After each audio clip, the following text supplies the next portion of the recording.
Welcome to the Questions Podcast, where I ask questions of people I admire. I'm your host, Laura Wimberly. How long have you been the coach at UT, the golf coach at UT? So I've been a golf coach I'm in my 38th year, which is wonderful at this point. Yeah. 28 years at Texas, 10 years prior to that at New Mexico. And before that, I was a golf professional in Southern Arizona for about 3.5, 4 years almost. That's where I attained my Class A in the PGA of America. Before that, I played 1 year on the European PGA Tour. I went through the qualifying. My wife, Pearl, was my caddy. Pearl and I have been together, married for 44 years. We met when we were freshmen in college. So really, we're 47 years strong at this point, but Wow. um, married for 44. But she was my caddy, and that was the uh, probably the biggest test of her life to be able to deal with me. So she managed through that. But before I was member of the European PGA Tour, and I was there 1 year. I wasn't. Um, we spent way more money than we made. Played in 27 tournaments in 9 different countries. Oh, wow. Uh, so we got to travel and see some things that maybe others wouldn't.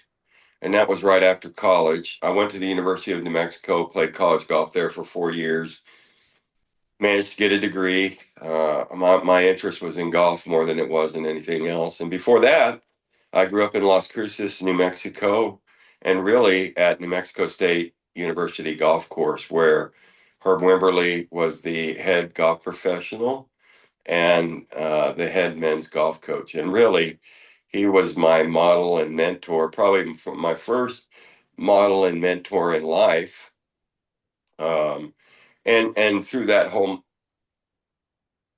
growth of myself as a golfer and as a person, my best friend it was and is Bert Wimberly, Pastor Bert Wimberly there, right there in Kerrville, Texas. We grew up together. We're the same age, and his path went one direction, and my path went another direction. And thank God we each have enjoyed what we do for so many years. That's awesome. What was your first memory of playing golf? Do you remember that? Yeah, the first time I ever put my hands on a golf club, I was my dad had taken us up to visit his sister. My dad grew up in the Depression. 1921 was when he was born. The Depression started in 1929, um, and went for 10 years. So about the time he was, or about the time that the Depression was ending, he was going into the United States military, and it's kind of one of those things where his path was, fortunately for us, laid out for him by the good Lord. And it wasn't the path that he wanted to take, but it was the path he took. But he grew up in a family. His dad, Edgar Fields, my dad's name is Edward, um, but his dad um, met my grandmother during World War I in France. Kind of odd, but he met her there as a soldier, and then after the war came back and found her again, and they got married, and they Wow. lived in Kentucky. And then my dad, for whatever reason, really enjoyed the game of golf. But really, what happened was he dropped out of school because during the Depression, he needed to make money for his family. So he started caddying in Cincinnati. His his family lived in Covington, Kentucky, which is right across the bridge from Cincinnati. And my dad would caddy at Cincinnati at a golf club, and he actually caddied for some of the Cincinnati Reds. But he fell in love with the game, and then fast forward through his life, which was extraordinary, way more extraordinary than mine. But the bottom line is he had gone up to see his sister, and he took his family from Las Cruces. We drove up to Minnesota, and my uncle Ed was a golfer, so it was the first time I really put my hands on golf clubs. And then when we got back, my dad started playing quite a bit at New Mexico State with my brother Rod. And next thing you know, I got kind of involved in the game when I was about 12 or 13 years old. That's when I became friends with Bert. We had been in the same grade school or at same junior high, and our interests really kind of fell together, and it centered around golf growing up.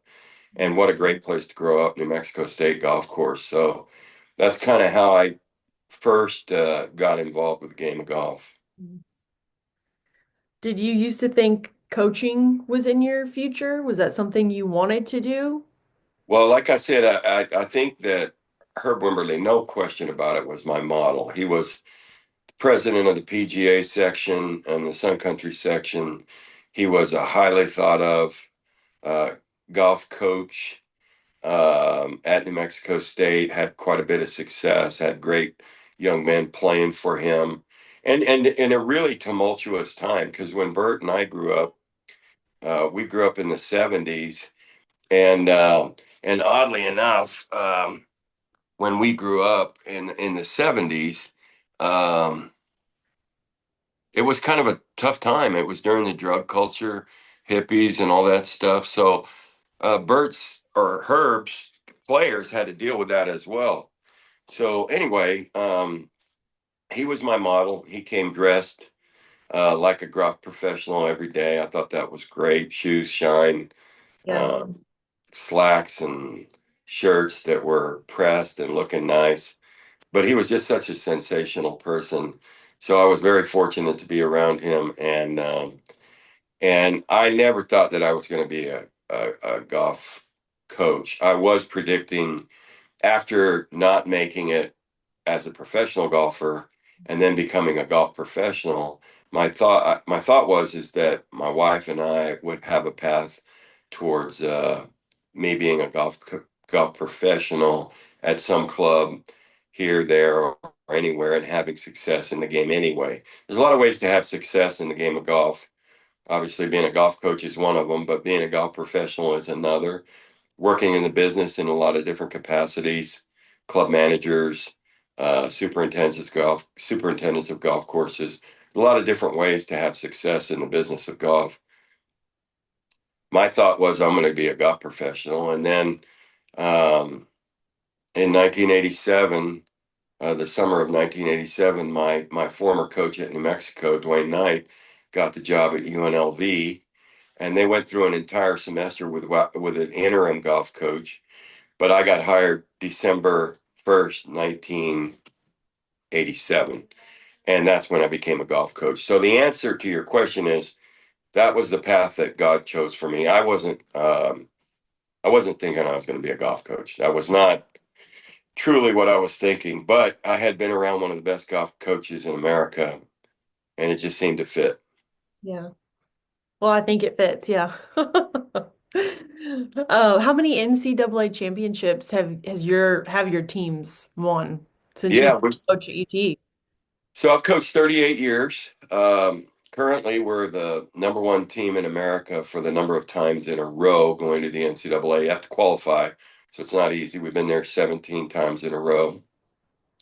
We've won two national championships, multiple regional championships, multiple conference championships. We won nine Big 12 conference championships before now. At Texas, we've made the transition into the SEC. So it's going to be a whole new challenge. Um, This year is I'll the try. first year of that? This year is the first year of that, and there's 16 teams in the SEC, and the format is such that very difficult, similar to the NCAA championship. You have to play medal play to qualify for the match play, and I'm fortunate right now because I have a really, really good team, and I'd say we're fortunate. But in all the years that I've coached, 37 times we've had a chance to play in a conference championship. If you deduct out the COVID year, then it's 36 times. And 36 times we've never finished out of the top four in a conference championship, with the exception of one year which was maybe the toughest year of my life, 2007 or 8. That was in that. You have selective memory when you're my age. You only remember the good things, and so that's kind of a nice Yeah, little that's touch that the good Lord gives us. so. How many of your golfers have gone on to play major championships as professionals? Yeah. Well, You. first of all, I'm part of the University of Texas now. So Texas Golf has 106 victories as of today on the PGA Tour. Oh my It God. has 10 major championships with 6 major champions. So Ben Crenshaw, Tom Kite, Justin Leonard, Mark Brooks, Scotty Scheffler, and Jordan Spieth. Jordan Spieth and Scotty Scheffler played for me. Okay. Uh, Mark Brooks, Tom Kite, and Ben Crenshaw played for George Hannon. There's only been 5 coaches at Texas. I'm the fifth in a 98-year Oh my history. gosh. And then Justin Leonard played for Jimmy Clayton. But Wow. we've had 2 major champions and 2 number 1s in the world, which is never, and I'm not patting myself on the back. This is about this program. But we've had 2 number 1s in the world, and that's never happened in the same time frame at a university. But we've had it, and I've probably had, I'm going to say conservatively, maybe 18 guys play on the PGA Tour that have Wow. had tremendous success and won golf tournaments and made a very, very handsome living on the PGA Tour, let's just say. But what I'm most proud about is those guys all give back to the community. Yeah. And I think that's intrinsic in our program. And to be honest with you, it's intrinsic in the game of golf. So it's kind of a wonderful thing.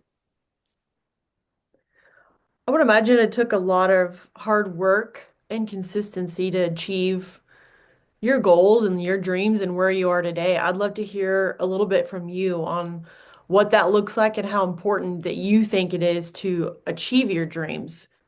Well, I've never had any trouble getting up in the morning as a golf coach. And to be honest with you, when I've shifted gears and became a golf professional, I really enjoyed that too. Working behind the counter, greeting customers, golfers, being an instructor as a golf instructor. I really enjoyed those things. And then becoming a golf coach, they say you're fortunate if you love what you do, because if you love what you do, then you never work a day in your life. I get up at 4 in the morning on a regular basis. I go to bed at night, uh, 9, 10 o'clock. I think Wow. about the things that I need to do on a normal basis. And that's not to mention, I mean, obviously God, family, and then work is kind of where we're at. Um, I think for the most part, we've managed to keep that strength in our lives over time and been consistent doing that. But as far as working, I don't know. My why is I didn't make it as a golf professional or as a professional golfer, and now I'm instructed to or entrusted with some of the greatest kids in the world, and I'm able to help them maybe achieve their dreams. So that's kind of my why. That's what I do.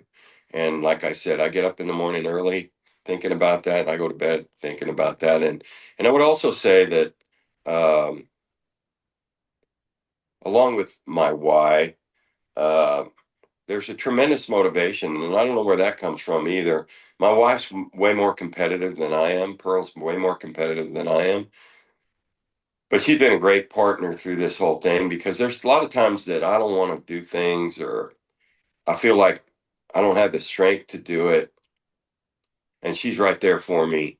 And some of the more difficult things that I've been confronted with, she's helped me through that. And so I've had a great partner in life. I've had somebody who I can rely on.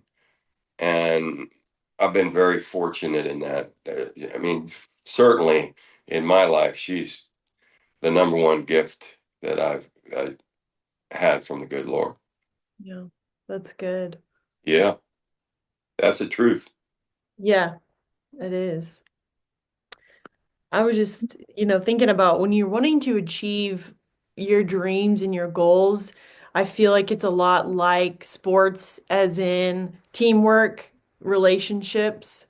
Yeah. And I was just wondering if you agreed with that, and how has teamwork shaped your own life? I mean, you brought up your wife Pearl, but when you're looking at sports and it requires, even if it's you're out there by yourself, there's a whole group of people behind you making sure you helping you get to where you want to get, and that can be in life and any other career. I'd love to hear your thoughts on that.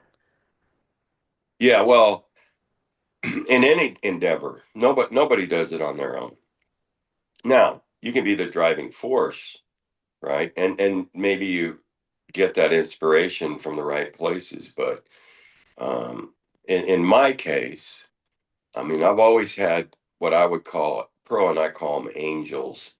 A lot of people that have supported our programs, though, that's alumni, donors, administrators. We've had incredible people around us, incredible, um, incredible angels. I mean, that's just the truth of it. And I really feel that. Um, my most difficult years were 2006, 7, 8, and partially 2009. So in those most difficult years, my wife kind of convinced me to start educating people. So we send out an email, not not fluid, meaning I don't do it every week. Sometimes I do it twice a week. Sometimes I don't do it for 3 weeks. Sometimes I do it every other week. Sometimes I do it when somebody who's done great on the PGA Tour, one of our players, or what we've done in college golf, or what we're getting ready to do. And we do follow our events that way. But it was really to educate people for what we're going through, and what that's done is that's increased tenfold over the years. There's probably 400 people on that email list, and then there's a lot of those people send it out to 10 of their friends, so that might be 4,000 that are interested in Texas men's golf. That's a lot of angels. And if Mm. everybody's pulling in the same direction, that's spiritually strong, seriously strong. And I feel that. And so that's another thing that helps me get up in the morning. Mm. It's important. How do you how do you stay kind of, you mentioned your why earlier, but how do you stay like in your lane and not get overwhelmed? Because, this is like the busiest I feel like the world's ever been. How do you not get overwhelmed with busy schedule, trying to be there for your family? How do you do that? Uh, your dad taught me that a long time ago. I remember talking to him. Now I can't remember what time frame this was, but it's apropos to what your question is. I can't remember if I was in my 20s or 30s, but I did feel overwhelmed. But we were having tremendous success. But I Yeah. also felt like it could end at any moment. Mm. And sometimes you do feel overwhelmed. And what your dad told me, Pastor Bert Wimberly, my minister for life, um, um, he told me, sometimes these burdens are so significant on you that you feel like you can't handle it. And at that moment, it's time to give it to God. It's time to give it to Jesus and let them handle it for you Yes. and absolve yourself of all those thoughts. And, you hear people say, you need to take a chill pill, or something like that. But I mean, if I've got 10 major things on my plate, I mean, I'll write them down and I will try to work on each one of them as I go along. But I need God's strength to do that. And so when I say that, what I mean is that I've already given it to Him. And multiple times, especially even leading into the 2012 national championship with Jordan Spieth and Cody Gribble and Dylan Fratelli and Julio Vegas and Tony Hawkula. I was seriously stressing because my contract had not been renewed at that time. And I was just saying that we were coming out of kind of my most difficult moments, and yet we were the number one team in the country. But I was stressing every day, all day. And my wife finally said, you know what, you got to let go and let God. You got to give this to God so you can rest. Because my mind would not let me rest. Mm. And and the thing is if you don't, well, then you're not going to be as good as you possibly can be. And if anything is necessary with me as a coach, I need to be as good as I can possibly be for every young person that I'm coaching, because you got to believe too that they're overwhelmed. They have 10 things on their plate, and Yeah. then we're pushing them to have success as well. Yeah. So it's God thing. It's something that we all work towards. It's something that we all need. I wish I could quote scripture like your dad can, but it's sure nice to have him around because I still feel these things. Yeah, I know. Yeah, Because he finds the right thing to say all the time. he does.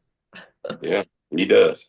Yeah. Do you set like goals for yourself for the year or like a 5-year goal or do you do that those kind of things? You know, we do. My wife and I've done that for years, but they're more. There is some goals with regards to the team. Mhm. For us, it's pretty clear. We want to have the best schedule that we can possibly have. We want to compete at a high level in that schedule. We want to treat our guys great. We want them to be respectful of the game and the people in it, and we want to win championships. So we want to give ourselves the best opportunity to do that, right? So I try to reduce or have no drama on my team because I don't want to rob my guys of their energy. So our system is set up to reduce drama or have no drama at all. As far as our family, what my wife and I have done, we've done two things. We've listed all the things materially that we would like in this life, uh, and then we do our spiritual goals as well, or our long-term goals. And we do that about every 5, 6, 7, 8 years. And then before we do that, we'll go back and look at those goals and see what we've achieved. And on a normal basis, we've pretty much done it all at this point. So then, what do you do at that point if you don't have any goals anymore? We still have goals. We still want to have success, and the good Lord's still putting things on our plate. Um, Still have our family. I'm 66 years old. Uh, Pearl's the same, and our kids are 40 and 38, and they're still our kids. And so that hadn't stopped either. And when that's never going to stop. So we're busy.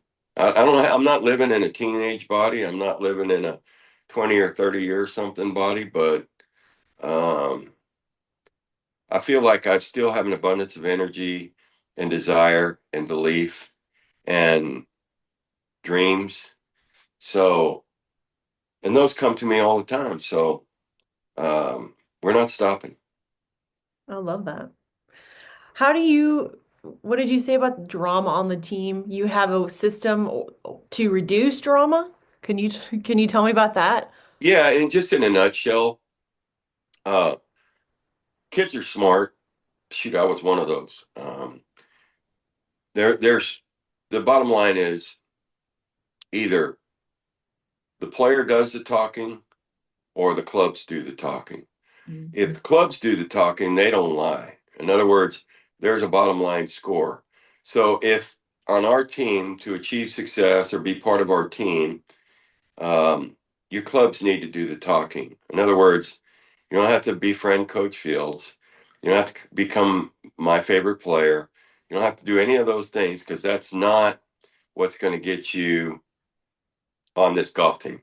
What's going to get you on this golf team, your clubs are going to do the talking. And if your clubs do the talking, then you can have success. And then there's no drama. Mhm.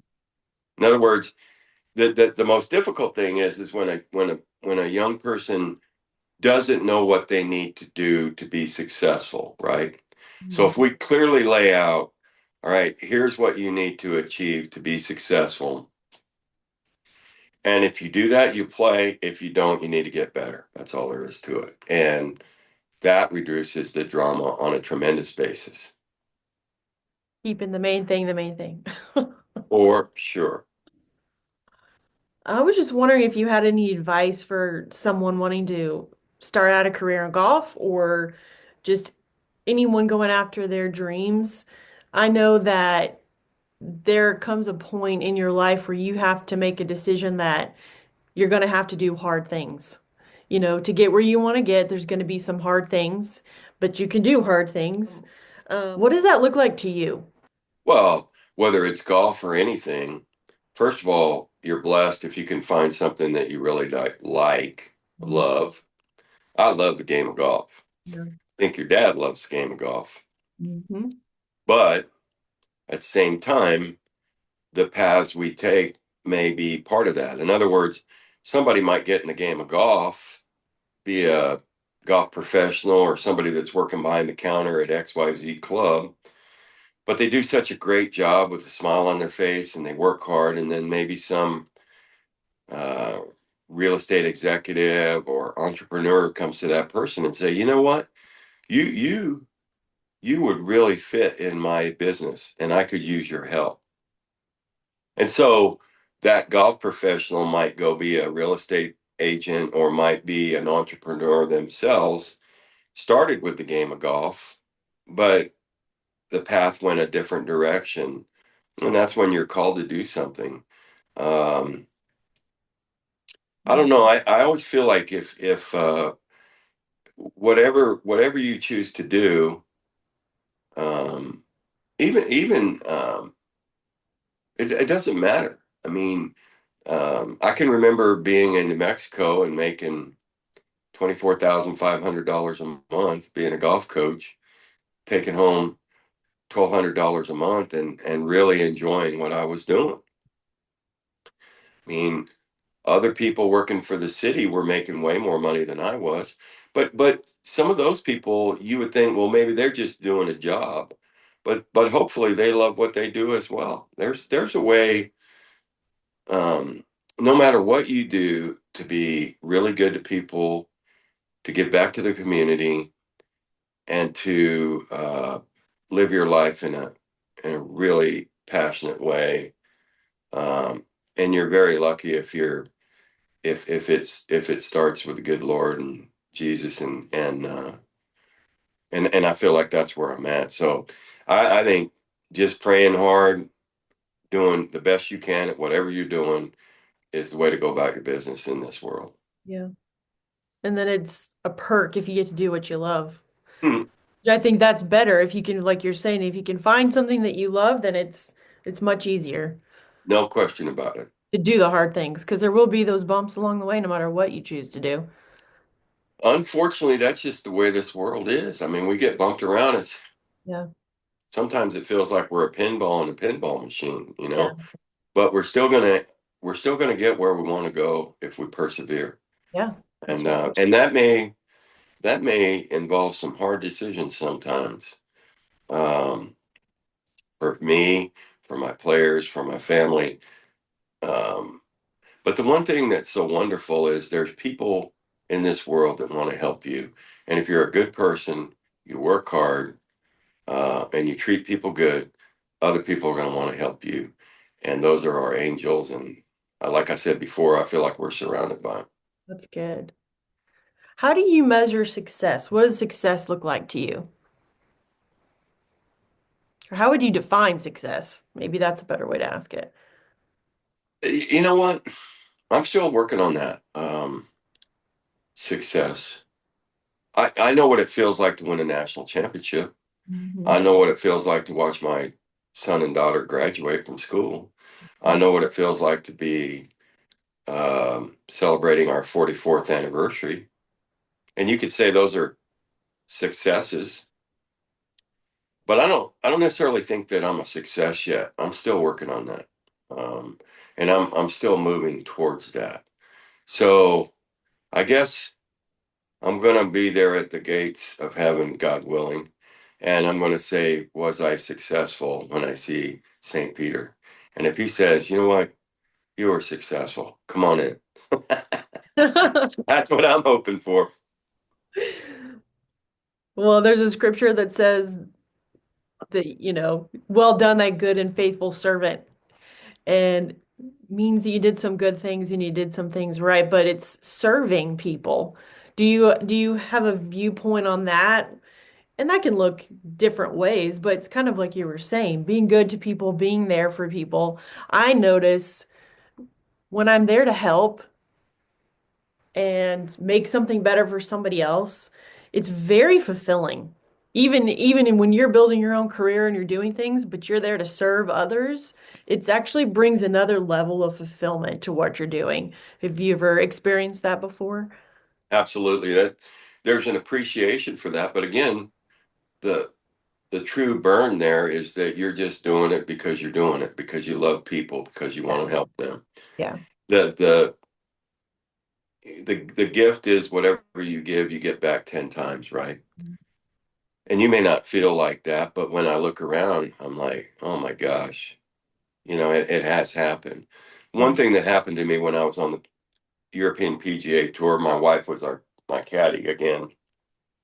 So Pearl and I were sitting there one day, and way back when, so this would have been 1983, so 40 years ago. Um, I was sitting at a kind of an area where the caddies were, and there was this caddy named Silly Billy, and character. Who knows what his life was like? But a lot of the guys back then had been out on tour for years as caddies, and they kind of become philosophers. Mhm. But anyway, he looked at me and he said, "John, what do you want to do with this game?" And I said, "Well, thinking that I was going to be this great professional golfer, make a lot of money, win golf tournaments, so on and so forth," I said, "Well, what I'd like to do with this game is I'd like to have tremendous success at the game. I'd like to make a really good living. And then I'd like to give back to kids Mhm. who maybe either had the same opportunity that I had, or maybe not as good an opportunity, because I got to grow up around Herb Wimberly. But I said I'd like to give back." And he said, "Well, you better be careful what you ask for. You might just get it." Well, I didn't become that great golf professional golfer. Professional golfers play for money. Golf professionals work at a club. Mhm. So I did not become that great professional golfer, but I am in the game. I'm Yeah. having what some people would say tremendous success. Um, I have made a really nice living. Working at the University of Texas has its perks. And then I've given back on a daily basis to kids. Yeah. So he was right. Yeah. That's what I asked for. That's what I got. And evidently the good Lord was listening that day. That's awesome. Was that hard when you had to let go of the career you thought you were going to have and then decide to be a coach? Was that a hard day or? No, no, it never. No, it wasn't, because I was still in the game of golf, Mm. and like I said, I grew up with Herb Wimberly being my mentor and model. So shifting gears from college golfer to professional golfer to golf professional, then golf coach was just a transition, and I don't remember being sad about it at any time.